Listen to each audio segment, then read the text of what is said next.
Okay, so I had another question from someone that had essential fatty acid deficiency symptoms, yet they were taking essential fatty acids. Why would they possibly have these symptoms when they're actually consuming the very thing that's supposed to fulfill the deficiency? So let's first talk about the symptoms of an essential fatty acid deficiency, which, by the way, would be the omega-3, omega-6 fatty acids. You probably have seen people with the little bumps in the back of the arm. It kind of looks like goose bumps, little red little dots around the hair follicles. That's one symptom. Dry, scaly skin is a very common symptom. It could be of the face, it could be around the nose, the forehead. It may even look like dandruff on the scalp. Hair loss, loss of pigment in the hair. So maybe you're going gray prematurely. Heart issues, vision problems, mood issues, or cognitive function problems like memory loss. So you definitely need essential fatty acids to support your brain and nervous system. So if you're taking essential fatty acids and you're not seeing the change in your body, then we know you're not absorbing them. Okay, so here are the potential causes for that. So number one, the pancreas. You might have a pancreatic insufficiency, which basically is you're not able to produce the enzymes necessary to digest, break down, and absorb certain fats. And lipase is one of the enzymes right here.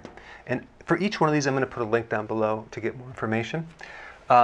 Stomach, you might not have enough stomach acid. Maybe you had a gastric bypass. Maybe you have an ulcer. Maybe you have heartburn. If you do, that could automatically inhibit your absorption of this.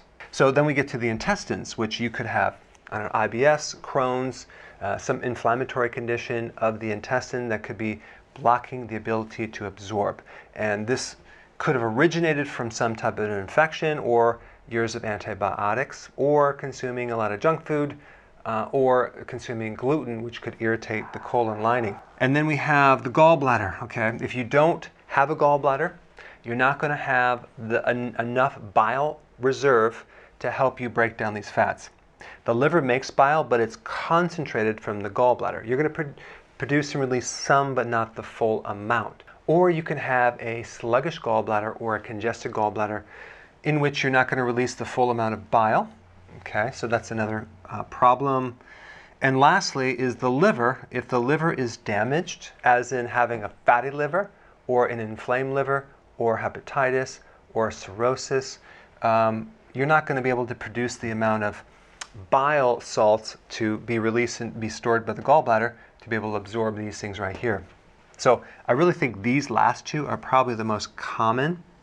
If you have a belly, chances are you have a fatty liver. Okay, you can get an ultrasound to pick that up, but it's coming from insulin resistance. Consuming a lot of the wrong things, alcohol, refined sugars, eating frequently all increases insulin, you develop insulin resistance, you get a fatty liver, and now you can't release the bile, then you become deficient.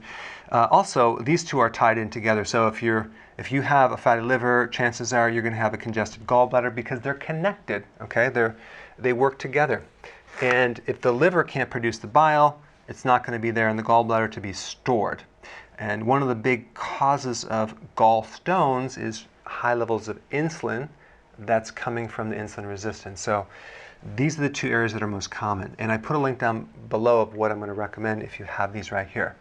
Where do you get essential fatty acids? Well, eggs are loaded with essential fatty acids. Fish, fish oils. Fattier the fish, the better.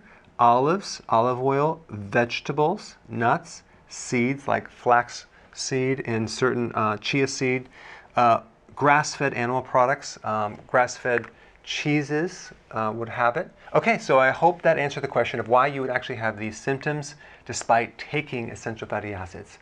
Thanks for watching. Hey guys, a quick survey question. I want to know what topic you would like me to do a video on. So each week I'm coming up with different types of videos, but I would rather have you tell me what you're interested in. So I put a link down below. Please fill it out.